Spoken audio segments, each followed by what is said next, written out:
Thank you so much, Taylor. And just to reset expectations a bit, I don't know if I'll have the time to share all of the hard lessons that I've learned, just a few of them that have stood out over the last 7 or 8 years that Webflow's been in business. But actually, Webflow's been in business 4 different times with 4 different teams and failed 3 times before this time that hopefully is on a non-fail trajectory.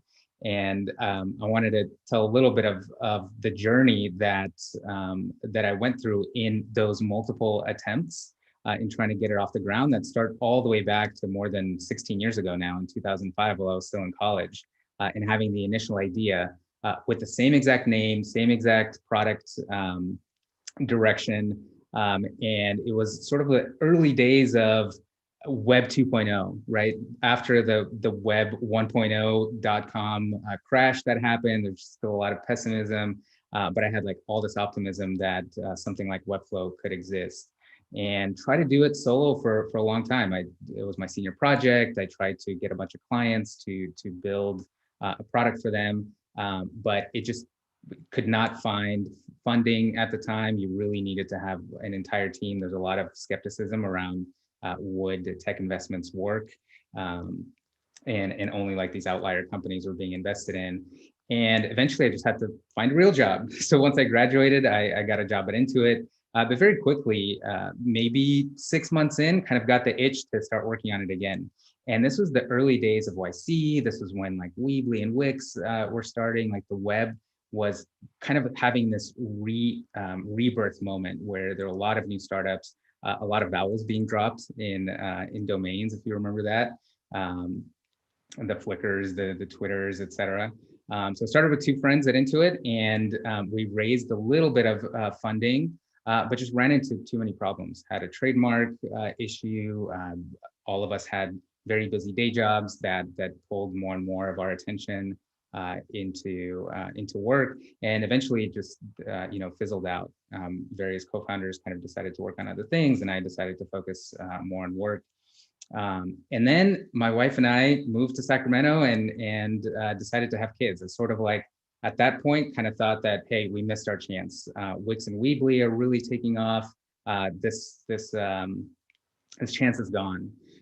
But then as I had kids in 2008, tried to start it again, but in kind of I was sort of resigned to not creating a big company, just creating a really small agency where I could create a small product, solve my own problem, and kind of do it that way without all the expectations of getting funding or having co-founders, et cetera.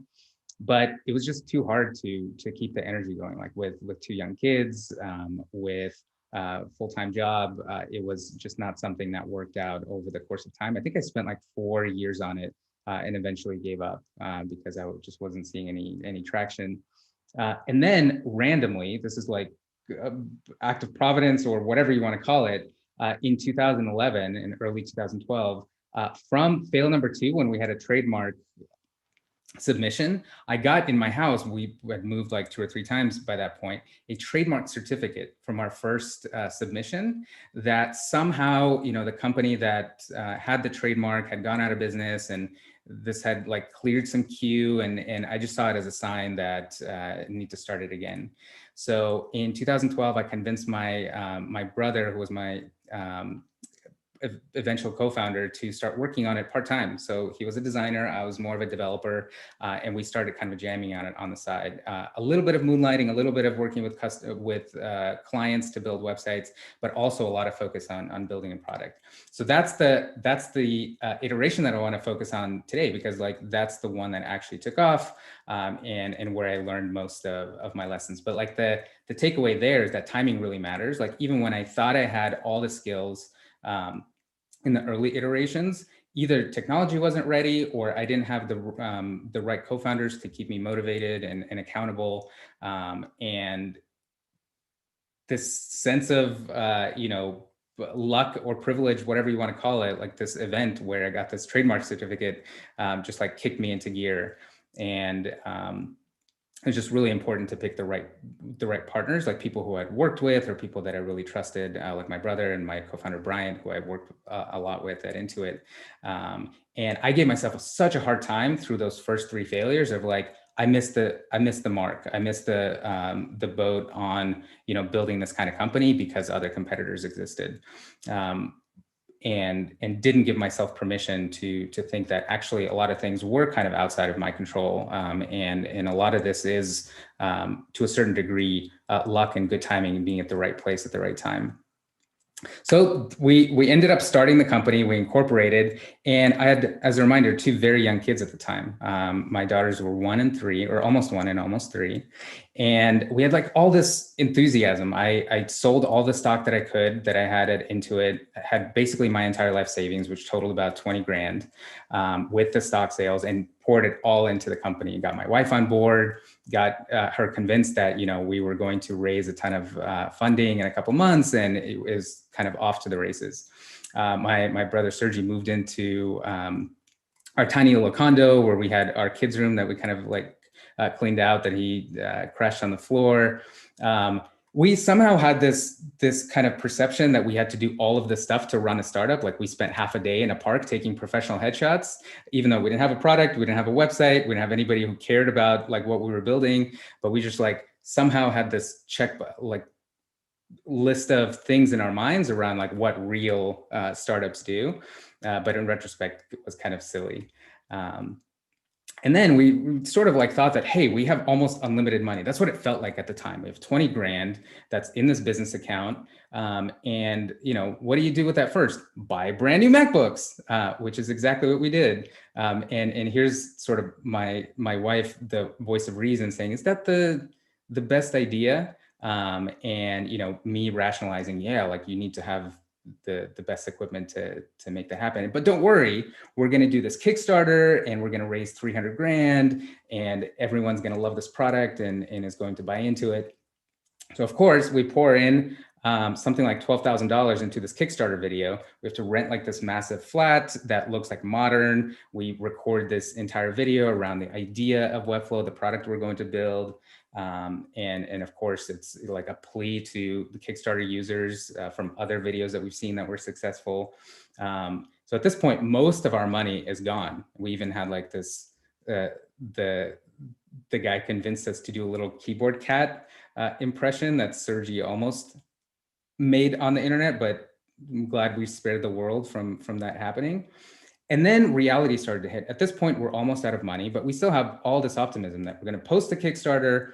It's going to go bonkers. We're going to get all this money and we're going to build the product, et cetera. And on that emotional high, we decide to apply to YC, thinking that, hey, we have this great idea. We have this Kickstarter video that we're about to put up.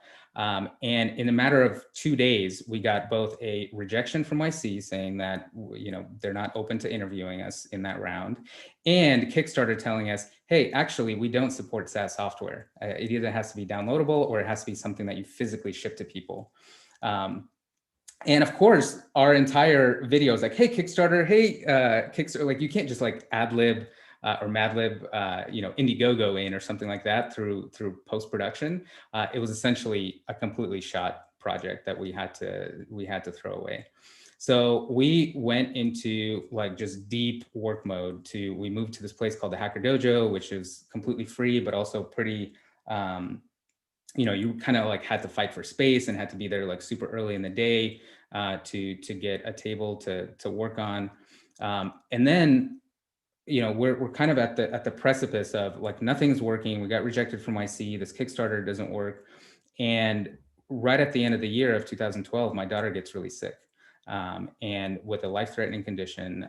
And of course, when we started the company in September, I had personally made the calculation like, hey, family's healthy, kids are young. If something happens, like all we really need is catastrophic health insurance. So our health insurance was of the variety where it's like a $10,000, $15,000 deductible, where just the tests alone to figure out what kind of surgery she'll need came to like $12,000 or whatever. And because it's close to the end of the year before the surgery actually happens, it rolls over to January 1st and the deductible resets. And all of a sudden, like we're completely out of money. I'm borrowing money on credit cards. Things are really, really tense at home. Thankfully, we're able to borrow enough to like pay for the surgery, and she's perfectly fine now. But things are getting so tense that we're just like scraping together money. We sold a family car that we had a little bit of equity in, converted it to a really cheap lease, and then Sergi and I figured out like just to survive on the company front, we found this restaurant called Unamas where for $8.30, you could order one fajita plate that came with two sort of like fajitas, but enough raw materials to make two burritos. So that was our daily sustenance. We were just like, go to this place once a day, have those, have an $8.30 meals expense per day. And that was keeping us going. And the thing that really brought it home, like the one gift my wife gave me that Christmas, because that's how things felt at home, was this placard, like this thing where this framed $20 bill that said, "In case of emergency, break glass." And we were such like hanging on by a thread where we started talking about like Sergi, my brother, moving back to San Diego, getting his job back. I was already talking to Intuit colleagues to figure out if there was a place back for me at Intuit so that we can kind of moonlight on the side. So big, huge lesson there. You know, even though we didn't have that much cash, it felt like we had enough that it didn't give us this sense of, you know, frugality and sense of scarcity that we just, in retrospect, wasted it on these large projects, not really thinking carefully. So I would encourage every startup, like whatever cash you have, cash is king. Like it's something that gives you not just a lifeline, but also the ability to make core decisions on things that you truly need, and also read the freaking terms of service, because that is something I still regret not doing to this day. So we're in this kind of mode of, okay, we have to like either shut down the company or move back to our old jobs. Why don't we give it like one last shot? So we gave ourselves 2 months. This was kind of a decision we made in January of 2013. We just don't have the time and energy. I wouldn't say energy. We had the energy, but we just didn't have the scope of the product we wanted to build was way too huge. So why don't we build just a demo that will show people what the product could be, because that's the only thing we can realistically build. And our third co-founder, Bryant, joined us at this point. We were coworkers at Intuit. So we started building this product and eventually came up with this like demo site. You can still see it at playground.webflow.com, which was not an actual product. You couldn't actually do anything with it. You couldn't save or design a website. It was just an idea for an interface for how a non-coder or a non-developer, like a designer or an entrepreneur, could make changes on a canvas that typically required code, but do that through a visual interface. And it just felt like such a Hail Mary because, you know, A, it's not a product that people would pay for. It's just an idea of something. And on the morning that we tried to launch it, we had like all of these definitions for who this product would be for. It would be for designers and for entrepreneurs. So where do they hang out? So we found some design forums. There was like some Reddit subreddits around where designers hang out. And we posted to all of them and nothing really took off. There was no traffic coming from them.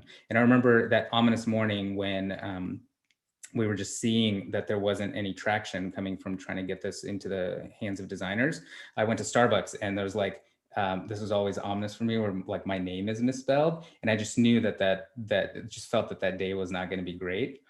And then as a Hail Mary, like somewhere through the day, we just decided, hey, why don't we try Hacker News, which is primarily a developer centric community. And we just had every doubt that it would take off there, but it was worth a shot.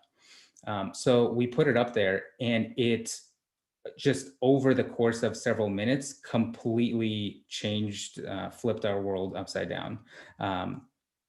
Oops, sorry. Sorry, somehow I moved my screen. It just completely flipped our world upside down. We had in the span of several hours, 10,000 people signing up. And then through the course of the day, almost 20,000 people signing up for not even a product, for something that was going to be a product in the future.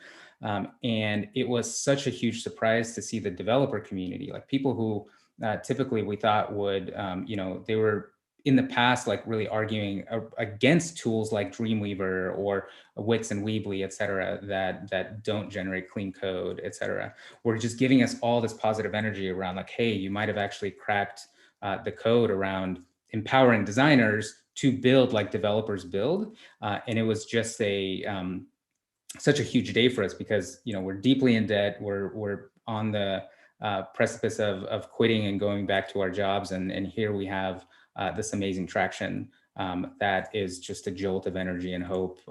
And from that, the lesson is, if you can get traction, that is life for a business. But I also don't want people to walk away here, like hearing my story and think that, oh, I might be in a situation where I'm, really deeply in debt, or making decisions between sort of family and startups.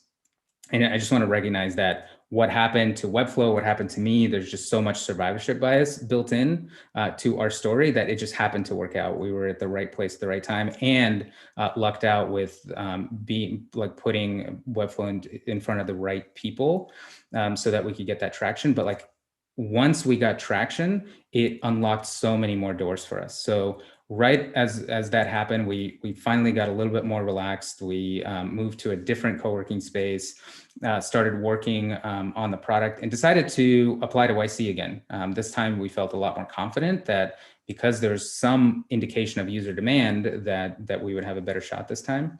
So we applied, we went to the interview, and walked out of the interview feeling like completely dejected, sort of thinking, there's just no way that they're going to say yes to us. We got peppered with a lot of questions that we didn't have great answers to. So, and this was kind of midday. So we decided to go to Mountain View and grab a couple beers, but we're still super nervous. And just to kill time, we went and bought tickets to Oblivion with Tom Cruise, which was kind of how we were feeling at the moment. But it also happened to come out that week or the previous Friday or whatever. So we're sitting in this movie, nervously waiting for a call. And the way YC works is, if you're in, you get a call. If you're rejected, you get an email. And I see my phone buzzing with like a 650 area code, which, kind of recognizes somebody in the area. And I hop out of the movie theater, and of course it's somebody from YC saying, we would love to invest. You guys did a great job. Do you accept these terms, et cetera? And I'm like, yes. And Brian Sergi ran out, and obviously we're really happy. Hugs all around, calling our families and our significant others, kind of got dinner arranged. And because dinner was a couple hours from then, we just went back and finished watching the movie. And as we're watching the movie, I'm kind of instinctively still checking my phone. And out of the blue comes an email that says, unfortunately, we decided not to fund you at this time. And the reason is exactly why I would think that Webflow would be rejected. Like, your product is too technical for non-technical users and not powerful enough for technical users. This will make it hard for you to achieve the kind of revenues that we as investors hope to see. So it was like being at the top of the world and then crashing back down to the Mariana Trench, it felt at the time. So we call our families and say, hey, dinner's off. We try to call YC, we try to respond to the email. And eventually we just decide, you know what, we're just going to drive over there, even though it might be closed, just to see if we can get on somebody's radar and see what happened. And as we're driving there, we receive a phone call and we're sure that the phone call was a mistake at this point, because they didn't say the word Webflow, they didn't say my name. It was sort of like a more generic, like welcome to YC type of phone call, whereas this is super specific. So we knew for sure that this was the real rejection and the phone call was a mistake. And as we're driving to their office, we get a phone call that says, hey, we're really sorry, like the email was a mistake. And I wish we had taken a photo of that moment because it was like the most elated feeling ever. Like, if we were feeling high at getting in, knowing that we were almost rejected, and then like truly getting in, felt, we were over the moon. And the only thing I could find was a stock photo with 3 guys high-fiving. That's all you can get at this point. So we go through YC.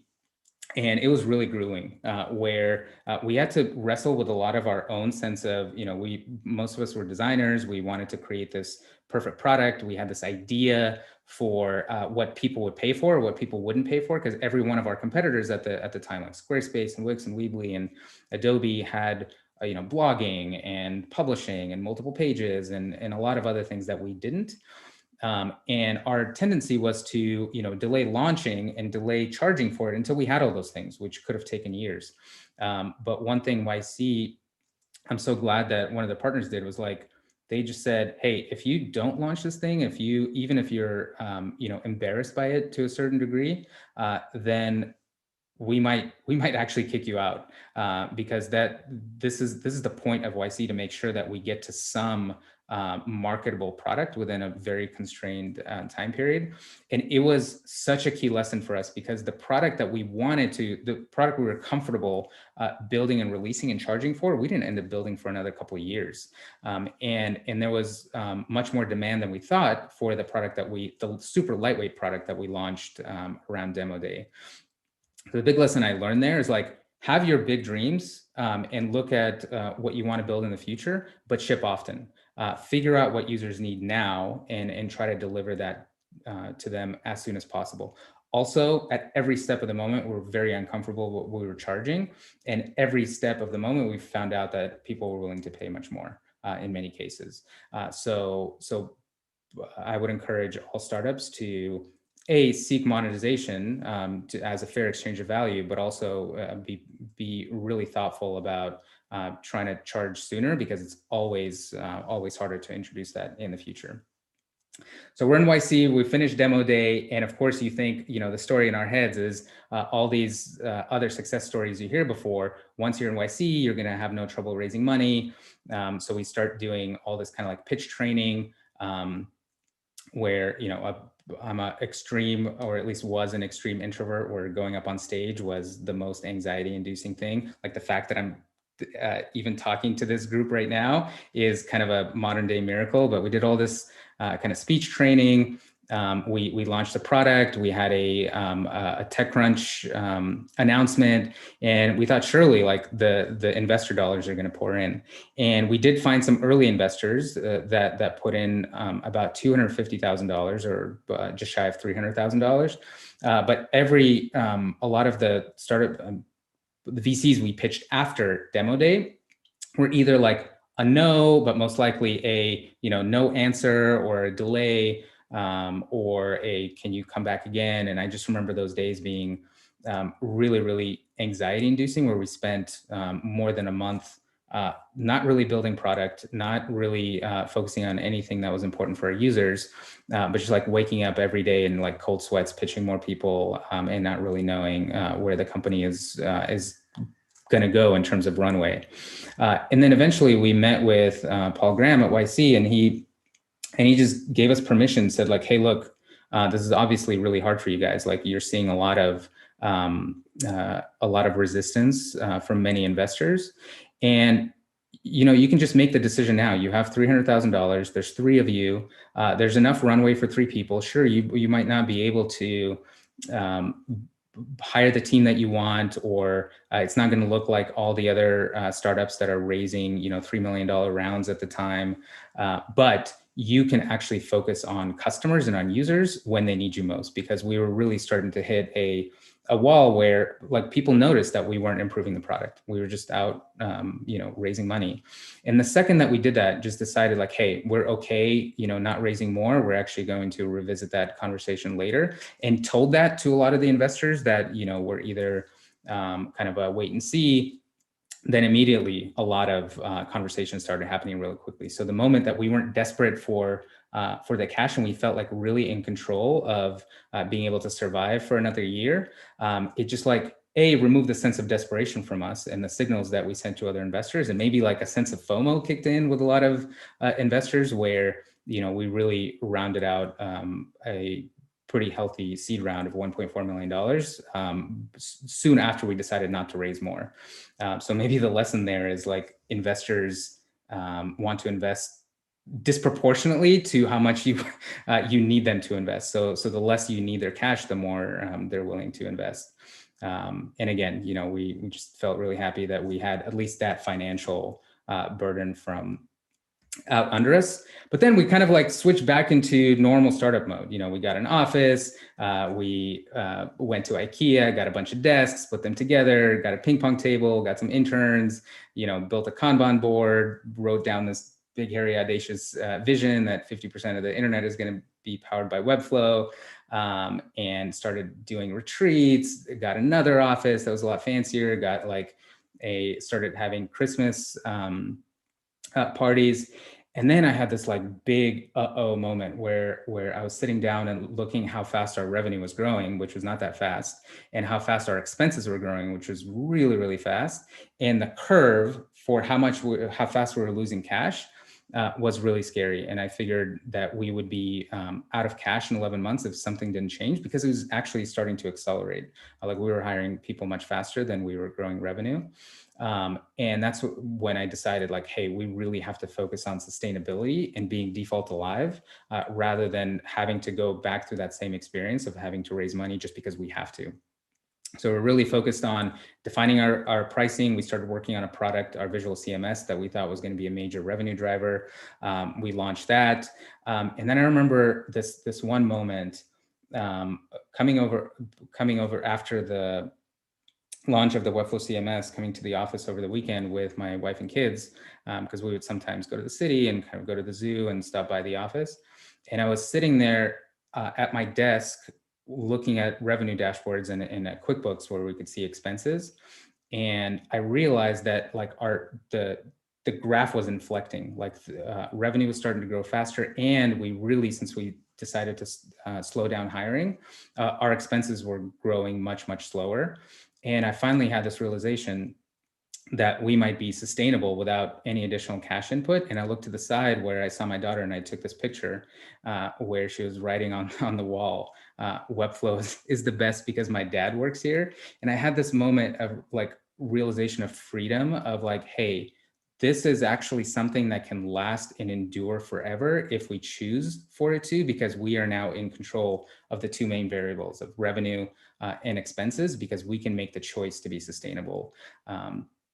And that felt like the ultimate freedom at the moment, where we just felt that maybe we'll grow slower, but we have that lever to pull of how quickly we grow and how well we serve our customers, and don't work ourselves into a situation where we're desperate to raise just because we have to, just because our expenses grew much faster than our revenue, and that just puts you in the driver's seat. It gives you the ultimate freedom to optimize your people, your mission and vision, and less so just the sheer survival of the business.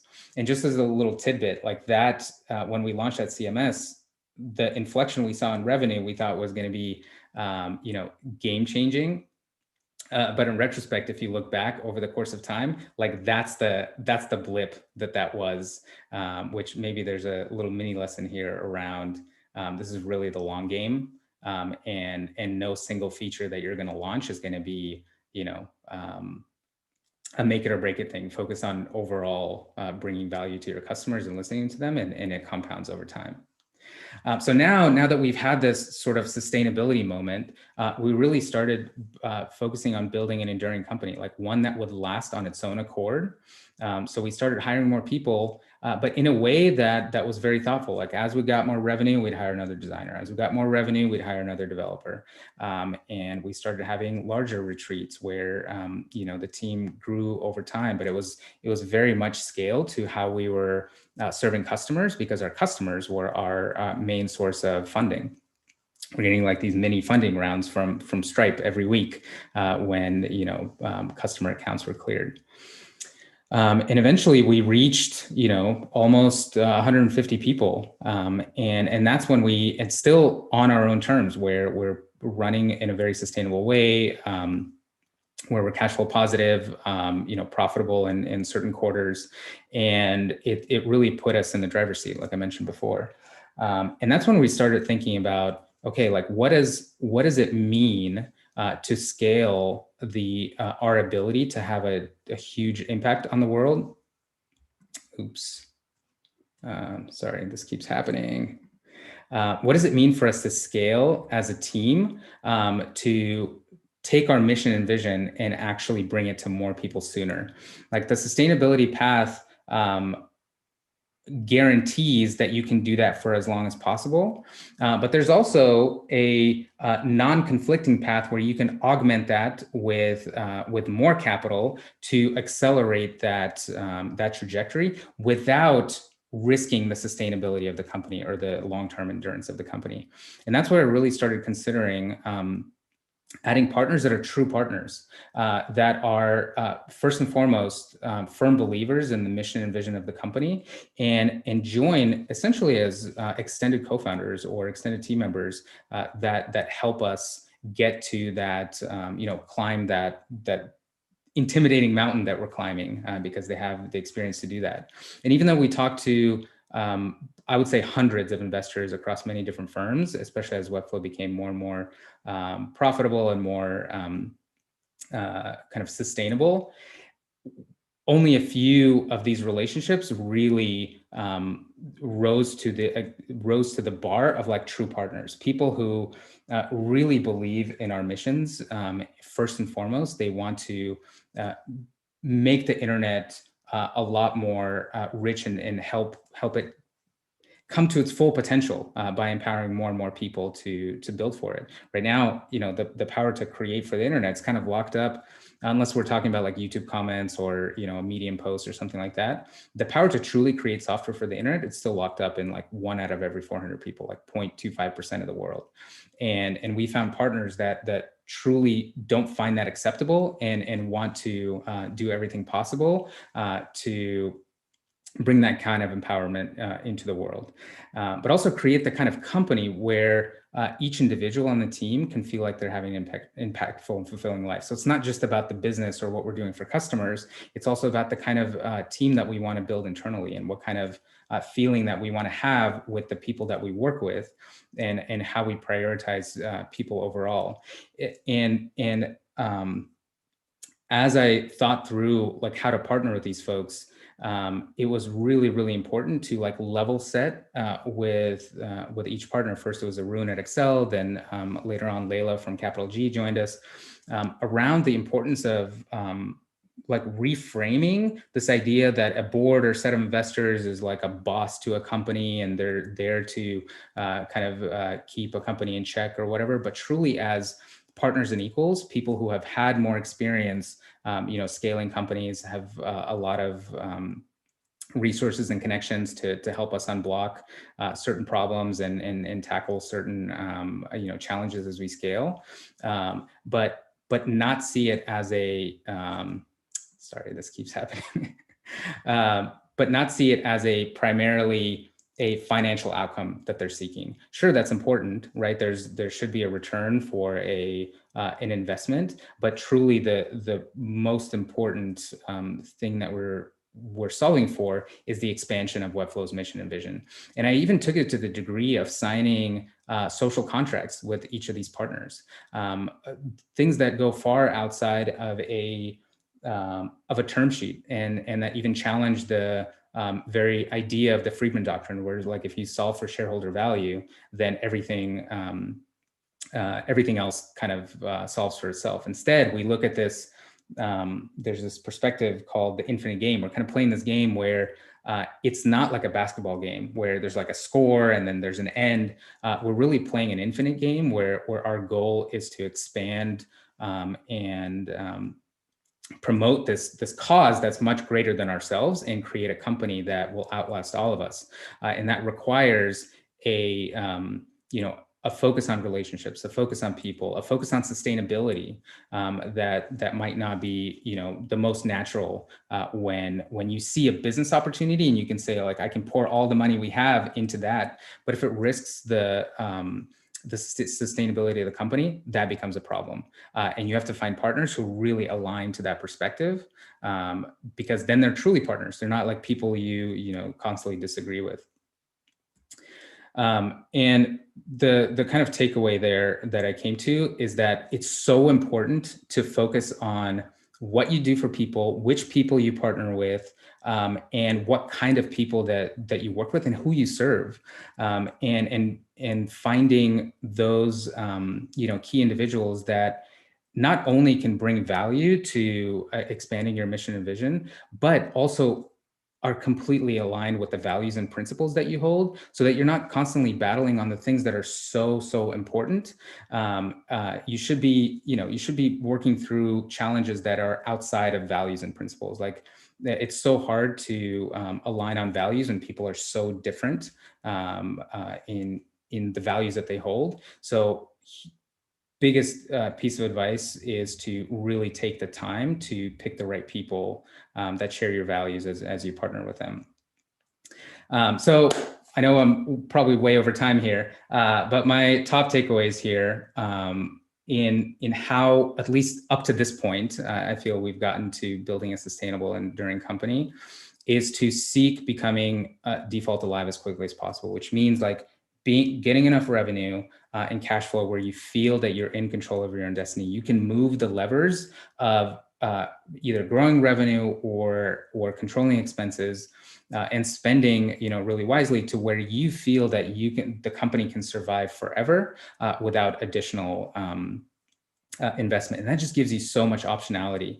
And most importantly, it gives you the time to do number two, which is to choose your partners wisely. Because if you are not in a place of being default alive, or you're not in a place where your business can sustain on its own, then you could be in a position where you're pretty desperate to pick any partner that will give you money. And that's almost like, rushing into a marriage just because somebody is might have some sort of like factors that make your life easier for a moment, but over the long course of time, it's not a partnership that had the time to develop and align on values and really understand like where each individual and each person kind of fall in terms of principles. So really, like, we spent so much time, I spent time with my family and Arun's family. Like, unfortunately with COVID,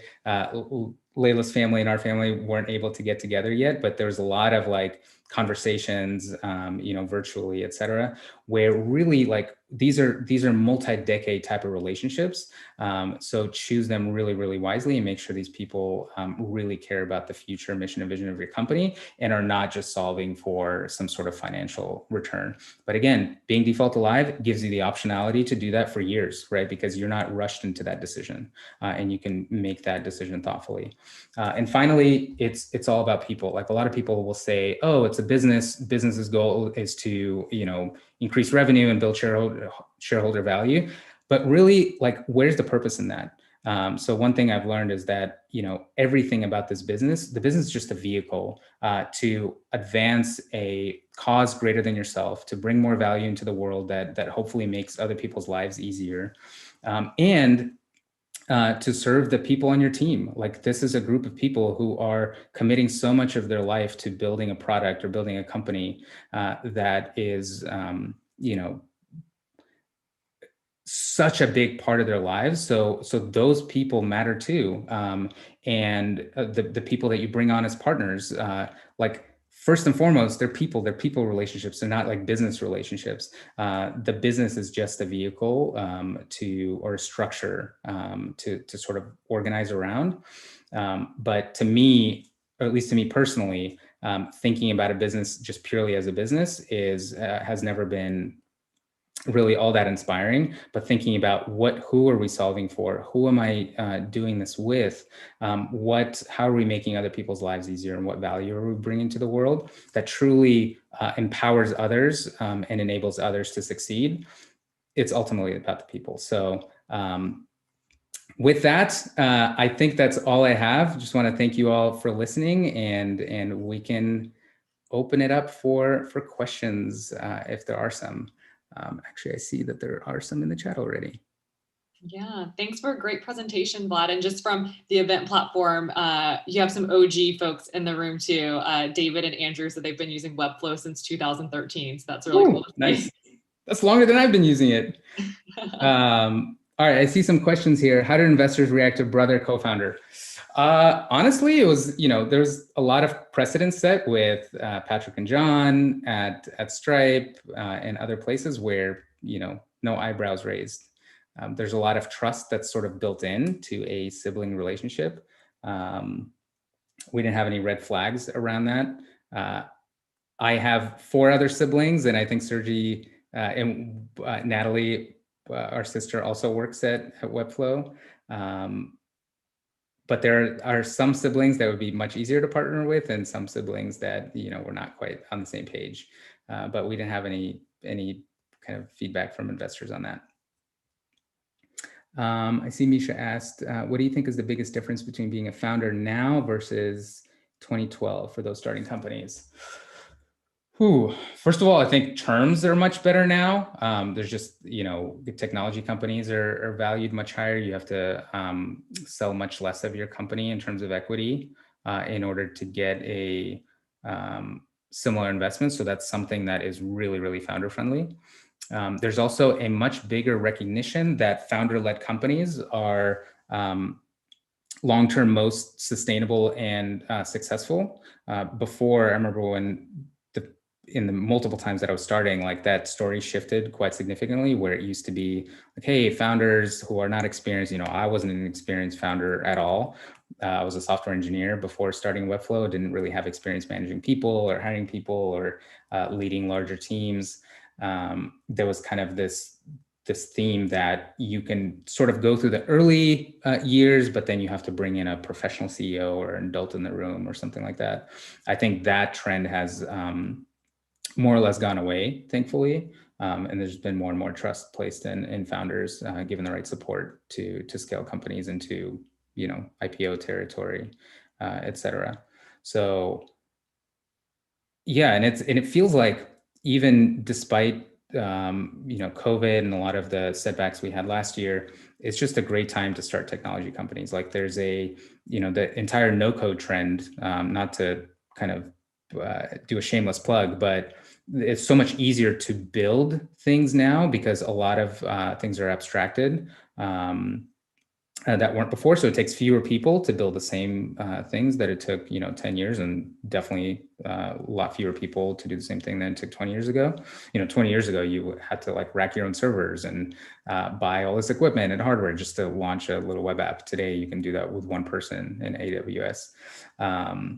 So there's just fewer obstacles and a very rich environment of funding for the most part. There's still a lot of areas where there's a lot of underinvestment, especially with historically marginalized or underrepresented founders. There's still too much of a reliance on, individual connections and network effects that I hope to see a lot of change around. But the environment is really friendly to start a new venture right now, at least from what I'm seeing in the market. Another question came in. Seems like Webflow sometime in 2016 or so became a designer's favorite. What changed, if anything? I'd say kind of like the slide I had where we had an expectation that at some point there would be an inflection point, but it really was gradual. I think so much of it was word of mouth and people seeing success with building websites and applications and style guides and like building things that actually go to production without requiring an engineer to translate those things to reality. More and more of those stories started being told where you could just do a lot more with Webflow. And of course, we kept innovating on new features and things like that. So it wasn't really any one thing. It's just a combination of a lot more people being successful with the product, forming a community where people are helping each other, combined with just more capabilities that we were releasing. It didn't feel internally that there was like a magic moment, like, aha, we're a designer's favorite now. It just kind of started happening slowly over time. And hopefully we can keep that designation for as long as possible. Anyone else have questions for Vlad? We have a few more minutes with him here. If you're in the room, feel free to pop on your camera and unmute yourself if you'd like to ask live. Vlad, we are seeing a couple of folks in the chat. Chris Bowen said that he's been to Unamas many times. Nice. It was literally the reason we're uh, one of the reasons we're still here, just because that saved us so much money. But question. Oh, go ahead. When Bryant joined as a co-founder a few months in, he was like, no way can we do this. So we switched to Specialties, which was like a sandwich shop. Oh yeah. That had more variety. Alan's asking, what helped you develop the people management skills you didn't have as a software developer? The biggest thing, honestly, was the biggest unlock for me was reading a book called Leaders Eat Last by Simon Sinek, which is all about how do you understand the needs of your team and serve those needs versus just like directing them to do something. And that was a big unlock that led to better understanding like where people find impact, fulfillment, sense of autonomy, ownership, a sense of purpose, et cetera, and just really having that as a conversation rather than just like seeing people as, worker bees or people to direct or resources to direct. I hate that word, resources. So that was really a big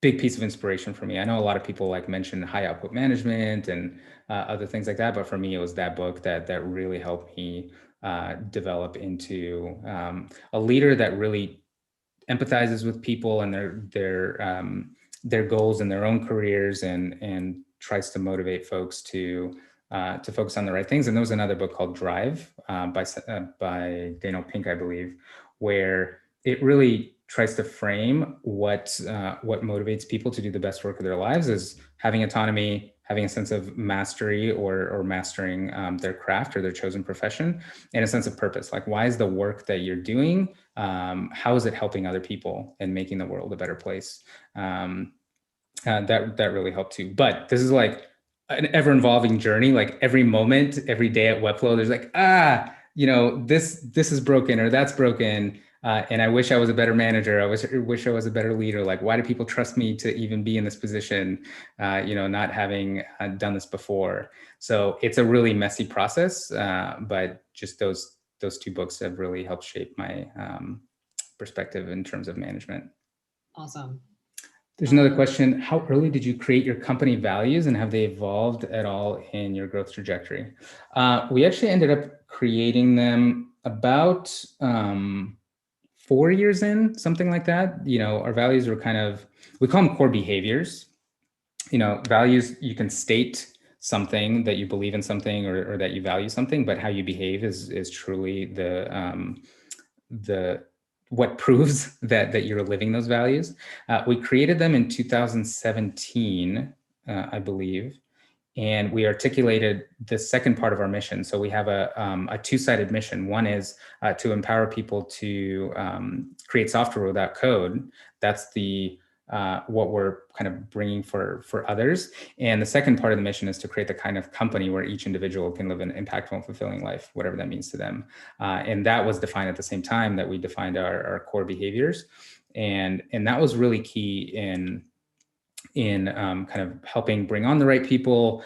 They have been sort of like shifting over time, where we're talking about some potential tweaks to them. Like we used to have one that was called Move Uncomfortably Fast. That was very like, move fast and break things. And we changed it over time to move intentionally fast, especially as you move through scale, you don't want to break a lot of things, and you want to proceed with intention, but still keep speed for customers as a top level principle.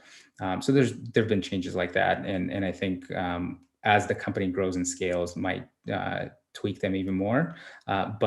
But the most important things have been kind of the combination of these two missions that live side by side, that value both the product that we're creating and the impact on the world, but also the kind of company what we want to create, which is a product in itself, and very important to a lot of people, including myself.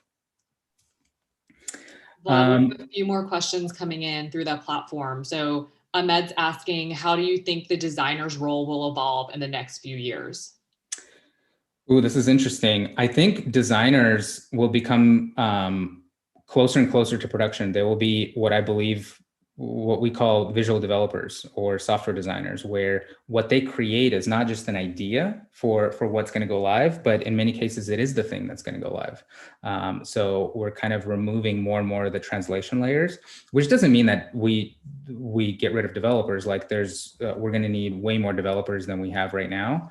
In fact, the rise of designers who are able to take things to production will actually necessitate a lot more developers, because will always be custom things that will need to be done through code that can't be done through no code or visual development tools. But designers will play a more and more critical role in the creation of the actual software, where it's not just like, here's a mock or here's an idea and somebody else will build it. It's going to be like building the actual thing and pushing it to production. I mean, that's happening with Webflow every day, where like designers are now driving all of the marketing experience, and in many cases, like even applications, because they have like a visual development environment that helps them push that kind of power out to the world without relying on developers. So that trend is well on its way, and there will be more. Designers will be able to do more, but also the expectations of designers will rise, where it will, more and more companies will expect that designers will need to understand kind of the core principles of software and how to take things to production, not just, build an idea. Awesome. Thanks for your question, Ahmed. A couple questions are coming in about enterprise related things, Vlad. So Jason's asking, what are the biggest customer use cases like? Or are you going more enterprise? Yeah, well, the way we look at enterprise is 100% of our enterprise accounts come through self-serve. So people at companies start to use Webflow. They really love it. It expands to larger teams. Some of the biggest use cases are entire marketing departments removing their dependence on engineering. Usually like marketing has to borrow engineers from product. And it's something that nobody really likes. Like product engineers love working on product, and marketing doesn't like being beholden to engineering or waiting weeks, if not months, to get a change made. So the biggest use case is teams of designers and content folks like running all of a marketing presence, the primary website, primary.com, et cetera. There's a bunch of other use cases around like building prototypes and like fast kind of product vapor tests and things like that. But primarily it's how do you take the entire marketing function and give them the tools to go live to production very quickly and iterate very quickly by giving them the tools to do it visually without that translation layer. Awesome. And then as a follow-up question to the enterprise stuff, Anshu is asking, do you have sales teams selling to enterprise or sales all bottom up? If you do have a sales team, when did you start hiring them for enterprise specifically? Yeah, we have a new sales team that we started hiring last year. So just as COVID was starting, it was unrelated, but it was because we saw so much demand from self-serve folks saying like, hey, we need, an SLA or security or better roles and permissions, or we just don't want to deal with seats, or like credit cards. And we want to do things with invoices or whatever. So it's sort of like organic that we saw more and more of a need for like sales assisted, a sales assistant motion. So we started building that team last year. Right now, I believe, all in, because it includes like our partner motion, our experts program. Like that team is, a bit over 10 people, more or less. But that revenue has been scaling very quickly. I think we 10x'd it over last year, kind of on a smaller base, but are 10x'ing it again this year. So it's a big, big opportunity for us. But we always see enterprise as like we don't see ourselves becoming an enterprise company, where we want Webflow to be a fundamentally empowering technology for everyone, so that everyone can build software, and as can enterprises, right? But just because they're willing to pay more does not mean that we just like cater to those use cases. But thankfully, the vast majority of like the features and things that you need to build, whether it's a user at a designer in an enterprise company or a designer that's a freelancer that's working for small businesses, it's the same product. So we build for both, kind of like a lens that serves both needs. But so far it's been, a really great kind of start to our sales team. It's all kind of kind of taking over inbound leads, people who are already using Webflow, kind of showing them the power of it, and expanding into larger accounts. But it's still pretty early for us to see where it'll go. Awesome. Well, Vlad, thank you so much. And thank you to everyone for joining and for all your great questions. Vlad, we just really appreciate you sharing your incredible story with us, and for joining us on SaaStr. There are a few more sessions throughout the rest of the day, everyone. So definitely check those out, and we'll see you soon. It was my pleasure. Bye, everyone.